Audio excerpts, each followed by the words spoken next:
It's really hard because I'm in a really niche thing, and I've been doing it for almost a decade now. So I couldn't imagine starting. I don't know if I could get where I am today if I started, because it's just so much content, and then they do punish you for having different things. Like if you do something and then you're like, oh, I want to try this, they'll say, oh no, you did this first. That's your thing now, and it's really hard to like get out of that cage they put you in, basically.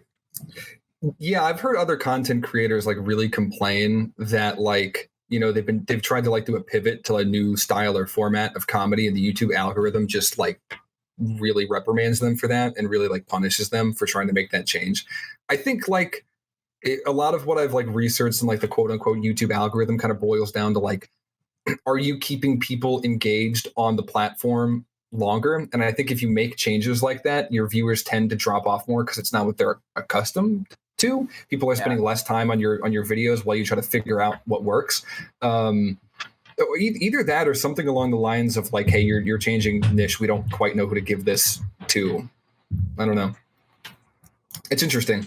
I feel like it's one of those things that like everyone constantly has their own like bullshit justification for. And it's like some people know how to make it work like super well. And then other people think they know what that is, and it just doesn't happen. I don't know. Mm-hmm.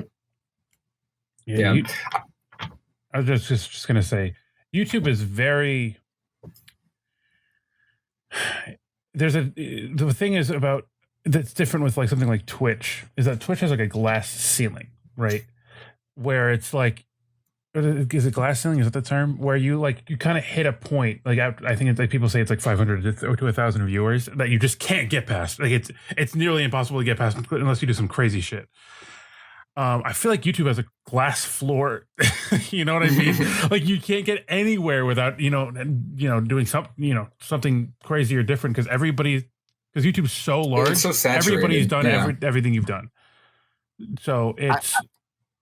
Go ahead. Oh, sorry. I was just gonna say I really like the term glass floor because it is also like it does add this thing too where if you do reach that success, like for example, a channel I used to watch, Rooster Teeth, like you can reach that level of success. And then they just stop making stuff. So like it's like the glass floor cracked, and now you're done. That channel is just dead. YouTube will not recommend that content. You can have 10 million subs, and it's just like you got to start a new channel because they're not going to recommend you anymore. And it's crazy because I know there's talks very recently of like the last week of like specifically I think was it Corey Kenshin? He talked about favoritism on YouTube and also racism, but I'm gonna stick to the favoritism part because I cannot touch on racism really. But the favoritism portion is that they seem to cling on to people, and people don't know if it's a manual or just an algorithmic thing, but it seems to be almost random to some degree, almost random.